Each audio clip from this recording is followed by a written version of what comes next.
When you arrive in Africa and arrive at any one of our African bush camps,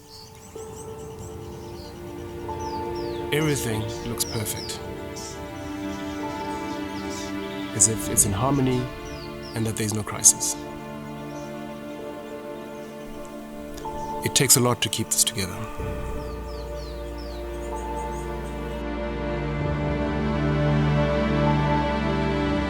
Africa's wildlife is in a crisis, and it requires a holistic approach to meaningfully protect this irreplaceable heritage. I'm very excited to be taking a trip into Zimbabwe to visit our teams on the ground who tirelessly have continued to do the work of conservation. Conservation and Wildlife Trust Fund, a committed and dedicated group that is determined to ensure that conservation has a full impact which it deserves.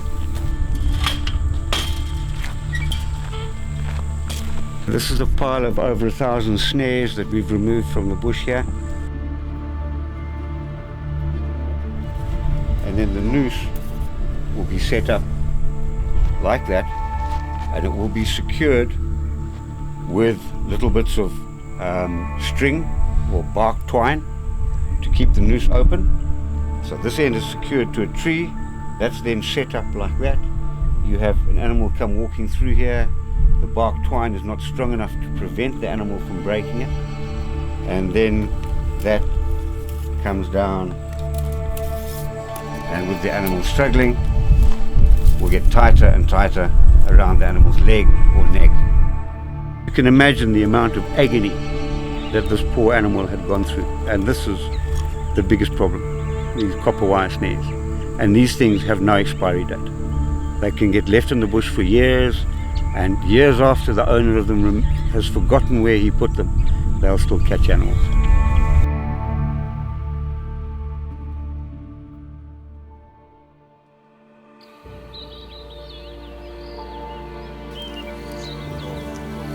It takes a certain amount of effort, passion, and a committed and dedicated people to play the role of ensuring that it is protected and that it has a future for generations to come.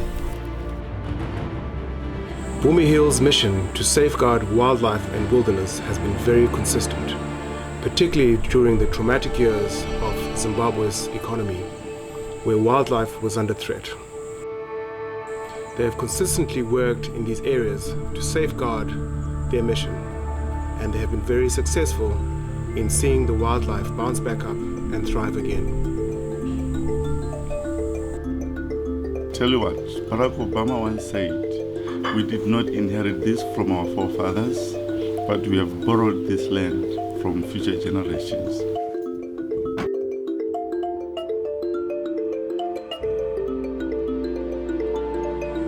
The conservation work we undertake in these beautiful, vast areas in Zimbabwe, particularly in Mana Pools, Bumi of Lake Kariba, and Wanga National Park, is critical towards the contribution of not just Zimbabwe, but for our entire planet.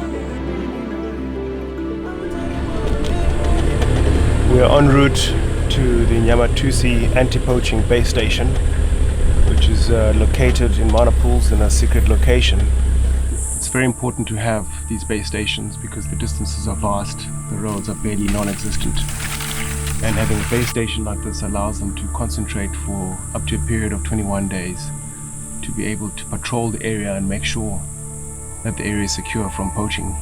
And the main poaching activity in this area is very commercial. It's elephant ivory poaching. And Mana Pools' elephant population has decreased drastically over the last 10 years. It's really important for us to recognize that we need to plan for the long term. Despite the pandemic, conservation doesn't go to sleep and doesn't stop. We can't put a pause to it.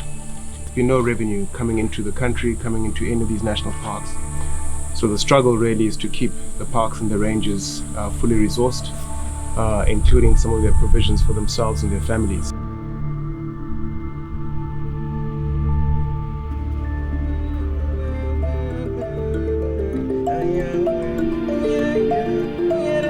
As the government, we will make sure that we conserve our biodiversity for future generations to thrive and to benefit. We are indeed proud to work with our strategic partner, African Bush Camps, in our collective plight to conserve and protect our wilderness and its wildlife.